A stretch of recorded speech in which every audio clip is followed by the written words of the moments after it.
هو رجل الأعمال نجيب ساويرس فعلا رفع الحد الأدنى للأجور في شركاته ل 30,000 جنيه؟ ده السؤال اللي انتشر الفترة الأخيرة بعد انتشار كلام إن نجيب ساويرس قال إن الحد الأدنى في شركاته بيبدأ من 30,000 جنيه. الحكاية بدأت لما بوست انتشر بشكل واسع وشكل كبير بيقول إن نجيب ساويرس أعلن إن أقل مرتب عنده هيبدأ من 30,000 جنيه، والبوست انتقل من صفحة لصفحة لحد ما بقى حقيقة عند ناس كتير.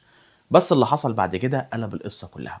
نجيب ساويرس نفسه طلع وكتب على حسابه الرسمي على منصة اكس ونفى الكلام ده نفيا قاطعا، وقال ان التصريح ده مزور وغير حقيقي ومغرض، وانه ما قالش نهائيا الجملة اللي بتتداول على السوشيال ميديا. يعني لا في حد ادنى 30,000 جنيه ولا في تصريح من الاساس، وكل اللي اتقال ده شائعة.